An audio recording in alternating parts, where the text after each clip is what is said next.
Hello అండి, welcome to my channel. బెండకాయ fry సింపుల్గా ఈజీగా ఎలా చేసుకోవాలో చూద్దాం. ముందుగా బెండకాయలు క్లీన్ చేసుకొని ఇలా స్లైసెస్గా కట్ చేసుకోవాలి. బెండకాయలు ఇలా కట్ చేసుకునే టైంలో ఎక్కడన్నా పాడైపోయిన బెండకాయలు ఉంటే ప్రతి ఒక్కటి చెక్ చేసుకోలేం కదండి. సో ఇలా కట్ చేసి ఇలా నైఫ్తో అలా తిప్పేస్తే ఈజీగా తెలిసిపోతుంది ఏ బెండకాయ పాడైపోయింది అన్నది. పక్కన పెట్టేసి ఇప్పుడు ఆనియన్ కట్ చేసుకుందాం. ఇలా కట్ చేసుకొని ఆనియన్స్ పక్కన పెట్టేసి స్టవ్ మీద ప్యాన్ పెట్టేసి అందులో కొద్దిగా ఆయిల్ వేడి చేసుకుందాం. ఆయిల్ వేడి చేసాక ఆవాలు, జీలకర్ర, శనగపప్పు, మినపప్పు వేసి ఫ్రై చేసుకుందాం. ఇలా ఫ్రై చేసుకున్న తర్వాత ఇందులోకి ముందుగా కట్ చేసి పెట్టుకున్నటువంటి ఆనియన్స్ వేసేసుకుందాం.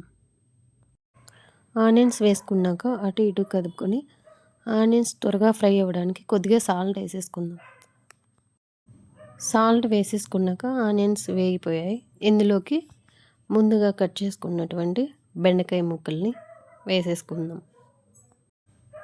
ముక్కలన్నీ వేసేసుకున్న తర్వాత ఒకసారి అటు ఇటు కదిపేసుకుందాం. కదుపుకున్న తర్వాత బెండకాయ ముక్కలు త్వరగా మగ్గడానికి మూత పెట్టేసుకుందాం.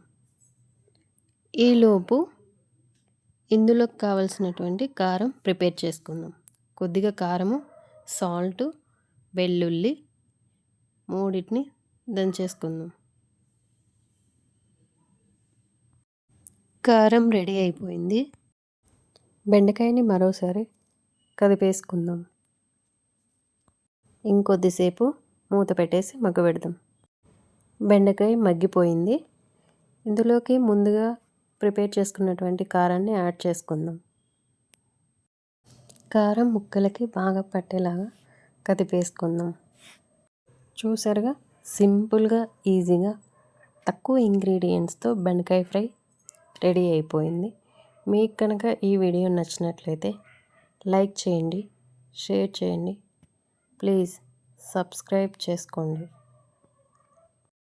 రెడీ అయిపోయిన బెండకాయ ఫ్రైని ఒక బౌల్లోకి ట్రాన్స్ఫర్ చేసేసుకుందాం.